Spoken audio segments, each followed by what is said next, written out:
Olá, tudo bem? Bom dia, boa tarde, boa noite.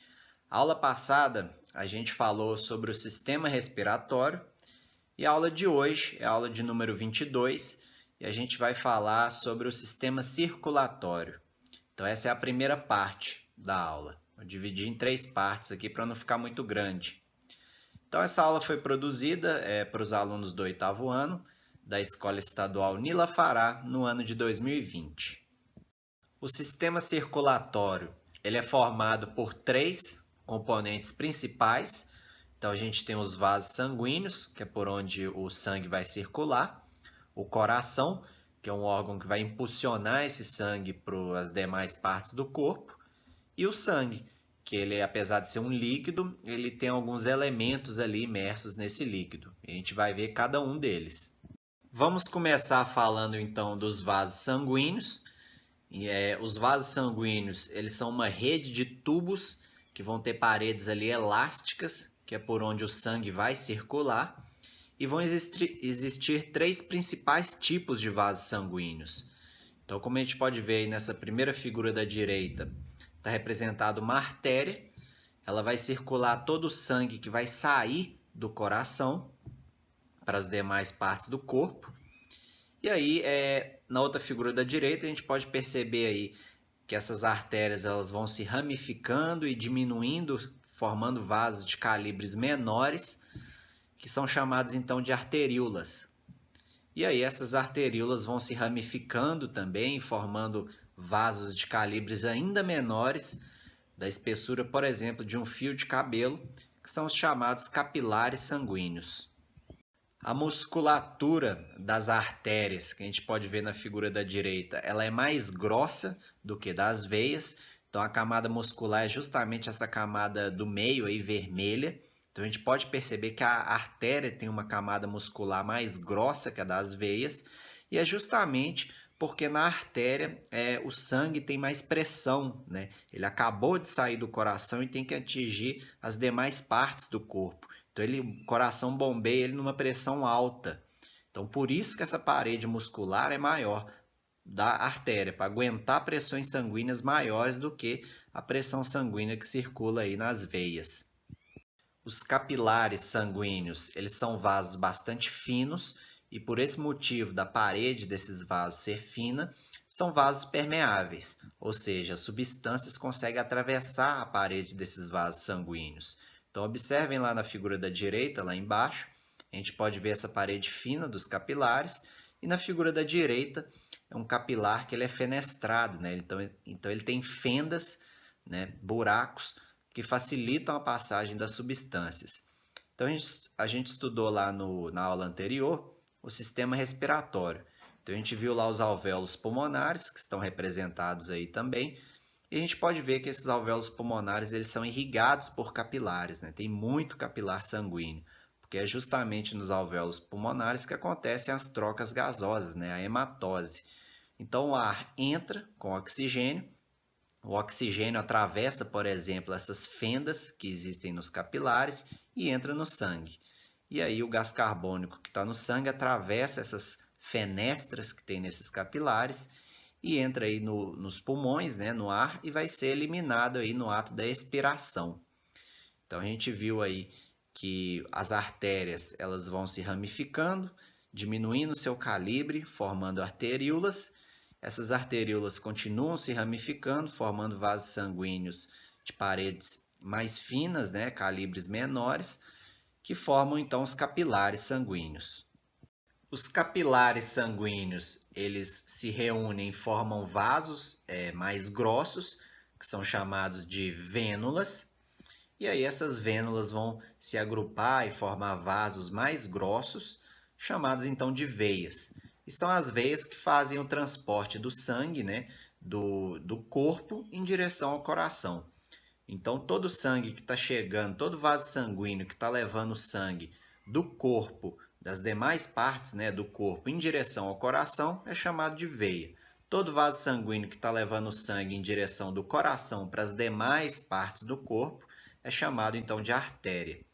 E aí percebam nessa figura da direita que em relação à camada de músculo, né, a camada muscular, a veia apresenta uma camada muscular mais fina do que a artéria. A pressão do sangue no interior das veias ela é baixa, então o que dificulta o seu retorno para o coração, né, do sangue para o coração.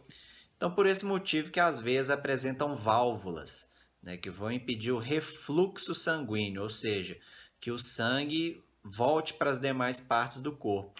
Então, essas válvulas fazem com que o sangue sempre circule na direção das demais partes do corpo em direção ao coração, isso nas veias, né? Coisa que não acontece, por exemplo, nas artérias. As artérias não apresentam essas válvulas porque elas não precisam de válvulas, né? Porque o sangue já é bombeado em pressões altas, então ele não vai retornar de novo para o coração pelas artérias. A maior parte das veias transporta o sangue conhecido como venoso, que é um sangue rico em gás carbônico, mas tem veias, por exemplo, como a veia pulmonar, que ela vai transportar o sangue arterial, que é um sangue rico em oxigênio, né, que acabou de sair ali do pulmão em direção ao coração. Então percebam aí nesse gráfico, né, que mostra aí as artérias, arteríolas, capilares, vênulas, veias, as diferenças tanto na velocidade quanto na pressão, né? Em relação à velocidade, a pressão em relação à velocidade nas artérias, ela é ligeiramente maior do que nas veias, mas em relação à pressão que a gente pode ver realmente uma grande diferença, né? Tanto nas grandes artérias quanto pequenas artérias, a pressão sanguínea é alta. E aí, quando chega ali nas arteríolas, começa a diminuir, nos capilares também diminui, e aí olhem a pressão que tem aí nas vênulas e nas veias, em relação à comparação aí das grandes e pequenas artérias. É bem diferente, né? As artérias têm uma pressão maior do que as veias. Então, isso tudo reflete tanto na velocidade do sangue, que circula nesses vasos sanguíneos, quanto naquela questão ali da camada de músculo, né, que está envolvendo esses vasos sanguíneos. Então, por isso que eu mostrei que a camada muscular nas artérias é maior do que nas veias, porque a artéria tem que suportar uma pressão maior do que as veias, que senão ela vai romper. O coração, ele é um órgão muscular, ele está localizado na caixa torácica, em uma região entre os pulmões denominada de mediastino, e ele tem a função então de impulsionar o sangue no interior dos vasos sanguíneos, distribuindo aí esse sangue para todos os órgãos e tecidos do corpo. O lado esquerdo vai bombear um sangue conhecido como arterial, porque ele é rico em oxigênio, e o lado direito bombeia o sangue conhecido como venoso, né, que é um sangue rico em gás carbônico. E aí esse sangue que vai ser oxigenado lá nos pulmões. Bom, em relação à estrutura do coração, ele é formado por dois átrios, que são essas duas cavidades superiores que vocês estão vendo na figura aí, que são menores, e é por onde o sangue chega no coração. E aí tem dois ventrículos, que são essas duas cavidades inferiores maiores, que é por onde o sangue sai do coração. Os ventrículos, eles têm as paredes mais grossas que os átrios, porque o sangue ele sai do ventrículo, ele ou vai para o pulmão para ser oxigenado, ou então vai para o restante do corpo, né? A artéria aorta vai distribuir ali para o restante do corpo. O átrio direito, ele comunica então com o ventrículo direito e o átrio esquerdo com o ventrículo esquerdo. Então não há comunicação entre os dois ventrículos nem entre os dois átrios. Entre os átrios e os ventrículos existem válvulas, né, também conhecidas como valvas, e aí elas vão impedir o refluxo do sangue, quando esse sangue está nos ventrículos, para eles não retornarem para os átrios. E aí no lado direito, você tem a válvula atrioventricular direita, que é conhecida também como tricúspide, e a válvula atrioventricular esquerda, que é conhecida também como válvula bicúspide ou mitral. Em relação aos movimentos cardíacos, a contração ventricular é conhecida como sístole, e aí dessa maneira ocorre o esvaziamento ali de sangue dos ventrículos, e a diástole é o relaxamento ventricular. Então, os ventrículos eles vão receber o sangue ali proveniente dos átrios. E aí, quando esse sangue sai dos ventrículos, né, por exemplo, em direção à artéria pulmonar, aí na figura é possível perceber, Existem, então, válvulas conhecidas como semilunares. Então, você tem a válvula semilunar pulmonar, que vai impedir o refluxo desse sangue em direção ao ventrículo, e a válvula semilunar aórtica, que aí do lado esquerdo vai impedir o refluxo do sangue para o ventrículo esquerdo.